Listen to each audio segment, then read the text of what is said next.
So to go along with his exhaust, I'm going to install the supplied O2 little harness there. That's going to delete the O2 sensor.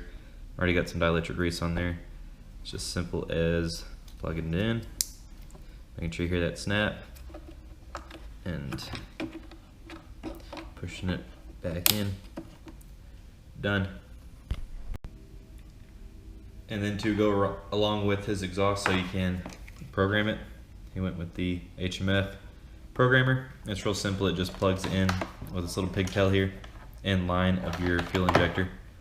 Which your fuel injector's right there, and it comes with just a single ground wire.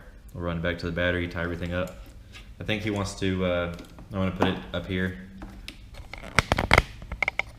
Put it up here with his electronics. I think it'll be able to slip in real nicely behind all the relays and everything. So we're gonna go put that one on.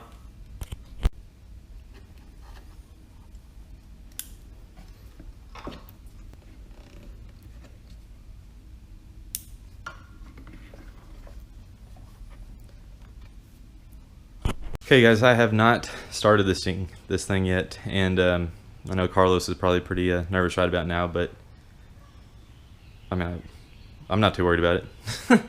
But yeah, let's see if it starts. I got everything hooked up, new spark plug, I just put in there, prime the fuel pump.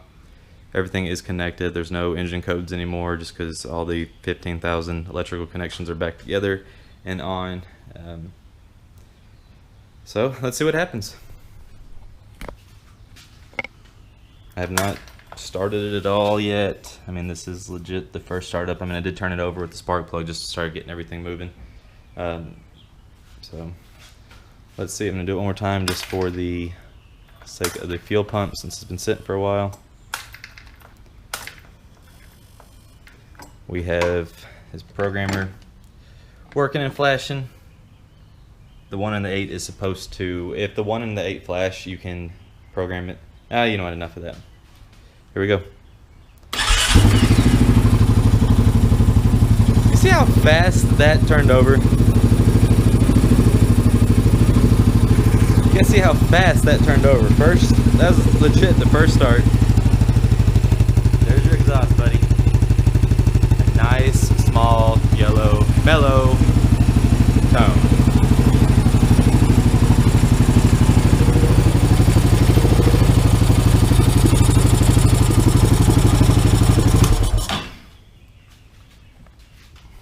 Got a little smoke just from burning off all the oils and everything. Looking good. Sounded great. I love it. I hope you're happy with it, man. Because that was very, very smooth. Sounded excellent. Couldn't be happier already. I haven't even got to drive it. Okay, so next up is we're going to dressing up this winch here. He wants to use the winch on the front, no big deal. He also wants to add a tow hook in the front because he wanted it someplace nicely to be able to hook up his tiger tail to get pulled out, which I'm sure is going to be used a lot, so I needed to make something strong. And so I had my buddy cut out this nice little tow hook here, and underneath right here there is the winch mount, this whole plate. So I'm going to take and weld this hook to that. But the problem with that is when you look down at it, there's really not much room to just hook it up. So what I did after that is I went through, I don't like wire rope either. So I'm gonna take off this roller fair lead and put in the Haas fair lead so it's a little bit flusher, a little bit more recessed. And then we're also gonna get rid of the steel rope here and put in a synthetic rope. And from then on, he'll be set. I'm gonna wire in the winch for him because he doesn't have that hooked up yet. Trust me though, I mean, he could have used it many times before, so that's gonna be getting the winch taken care of right here. And I don't even know if I've showed it or not yet, but by the way, this thing's running great. These are the tires that he went with. It is a Mamba Light. I mean, they are really, really skinny, but of course they are also only spaced out that much, so that's gonna be the tires shop trying to figure that part out. But they are a 30 by 8.5 by 12, I think, and he just wanted to stay with his rims. So there's a little progress of getting in these tires mounted, and it was a pain in the butt. I've been to 3 different places because when they ship them, the tire was too compressed, and so to fit it on the wide wheel, I had to take it to another place with the cheater bar. And then when I get when I got them back, 2 of these were on backwards, so I had to go back to the store and then back to the place. Anyways, it's no one's issue other than tire places, but they're on. The fronts are a little bit skinnier, just due to the, I mean, what it is in the wheel. The wheel's not as big enough offset, so then the rears are like that. And then also when I got this thing, I noticed that Carlos did a great job on taking the front tires and putting them on the back and the back on the front. So I went ahead and swapped that back around for him. And of course, if you ever watch the first part of him dropping it off, he goes, I don't care what you do as long as you replace this hubcap. So here's your OEM Honda hubcap for there, which I'm just holding the camera, but this thing is probably going to get lost at Mud Creek this weekend. There you go. That was all worth it there. That was a project. That was the whole thing tied up in one little hubcap. But here are the tires too, I guess. Great pattern, great lug. Fills out nicely. I mean, it is a really skinny tire, but they turned out really nice. So I'll get a shot with everything on there. And they clear too. I mean, there's plenty of clearance for everything. Pick back up here in a minute. And here's where I'm mounting the solenoid, which he didn't supply me, thanks Carlos, so I am graciously giving up my whole, super expensive winch over there, parting it out. Hopefully I'll get it back. Don't forget that, Carlos. Don't forget the stuff. Even though, whatever. This seems like a pretty good spot to mount the solenoid. I don't think the plastics are going to interfere anywhere right here, and it's really easy to get to if need be. And the way that the Badlands winches come, this is about a good run for all the wire links. Of course, they give you like 400 feet of the switch here, which this is where I mounted it. Just I tried to put it here, didn't work, so we'll just put it there. It's real nice, accessible with the switch. He's getting a new switch too, by the way. His high beam isn't working. I went into this thing and he had no lights to begin with, and he took it apart one time and it melted the little contacts up underneath the switch here. So these things are actually pretty cheap for what they are. Anyways, back to the winch. That's where that's going. Gonna cut down this wire length to length, put it down here. It's routed over and back down, and then back to the battery. All right, guys, and here's the final outcome of his little front situation here that I did. Like I said, we went with the Haas fair lead, and then welded on this tow hook here, so he's got a great little mounting point for getting pulled out of all the mud holes and everything, and synthetic rope in there on his Badlands 3,500 pound winch. Did all the wiring on there, like I said, so he's fully set now.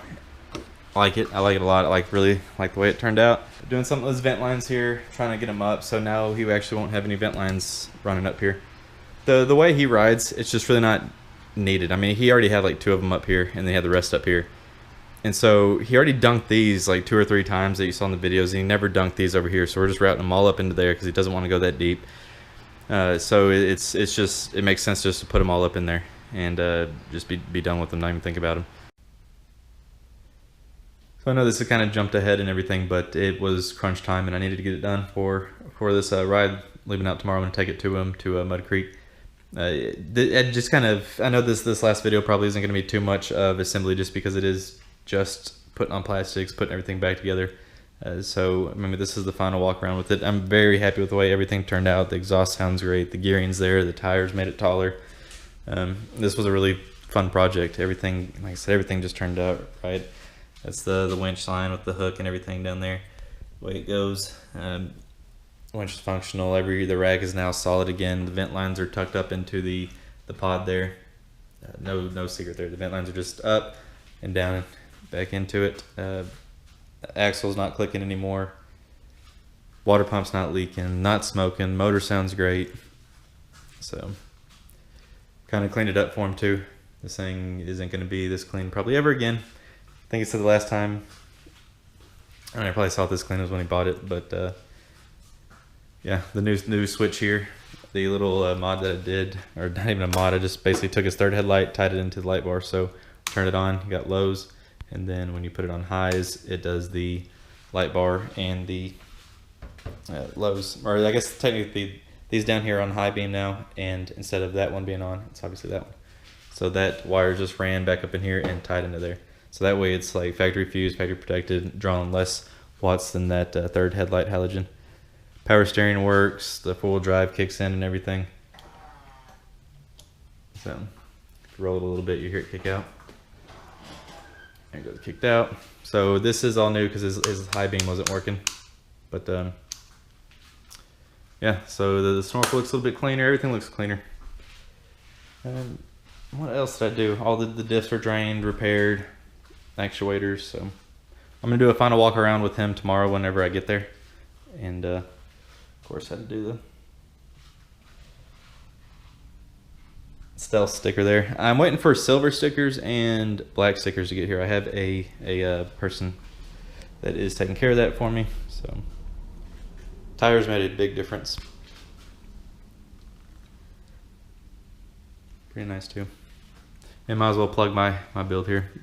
I was planning on taking this thing this weekend. Didn't work out. The with the ADC delete. Anyways, that's not this video. So, but appreciate you guys for watching. Especially through all this here in the garage, and can't wait to give it a test out tomorrow and see what it's made of. And I'm sure he's gonna have plenty of videos too. So stay tuned for all that, you guys. Thank you.